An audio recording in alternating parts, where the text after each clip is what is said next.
you know how the GPS works, huh? You put the National Arts Center in your GPS to come here today, and there's some construction in the city and roadblocks, and you know when you get to that roadblock, what does the GPS do?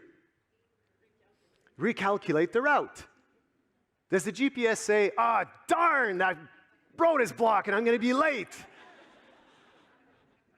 It would be fun, it would be funny, but it doesn't. The GPS is programmed to come up with a solution. You know, to be nervous is not problematic. To be nervous, that you're nervous, that's bad. It's the way you respond to adversity that means everything, not the adversity itself. And throwing you off a little bit, that's okay. But you got to be ready for it. So the way we typically train this, and again, remember, I'm a coach, and I'm here for you to teach you a few things. And these are called learning days, so I hope you learned a little bit of something through my speech.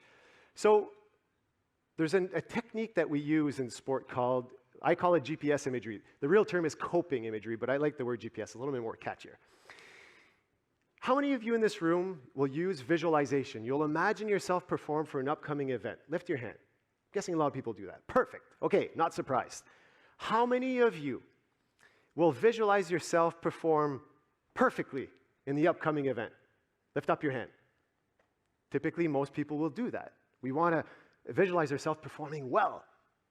How many times do you visualize performing perfectly and it happens exactly the way you visualized it? Almost never. And the secret in sport that we see regularly, the ones who win gold medals at the Olympics are not perfect. They're just unbelievable at adapting to change, and they're ready for it.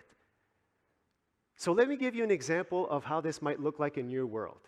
Okay, so what we typically do is we come up with 3 columns that represent 3 things, and this exercise is based on one simple factor. Whatever is going to throw you off in the future is something that has probably thrown you off in the past.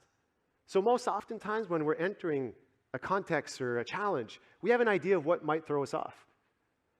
So you got to be ready for it. You got to train for it.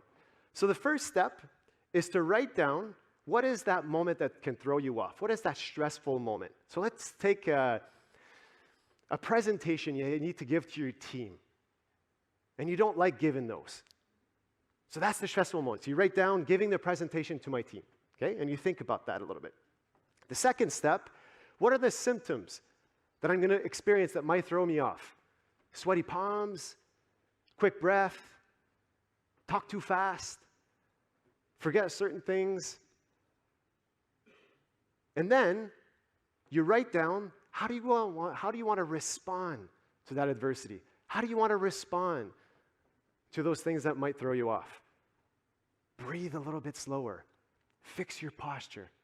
Slow down your talking. Smile once in a while. Take little breaks when you talk. And what you do with that is you imagine yourself. So you imagine yourself being in front of the crowd. You imagine yourself living those little moments that are going to throw you off, and imagine yourself responding optimally to those. So you create that neurological pathway in your mind that whenever those factors that might throw you off happen, you're ready. You have a GPS mindset to respond. You have an answer. You have a solution. Because most oftentimes, people will do the first step and the third step, like you just said. Giving that presentation, and I am amazing. But then when the symptoms kick in, we're not ready. And that can really throw you off.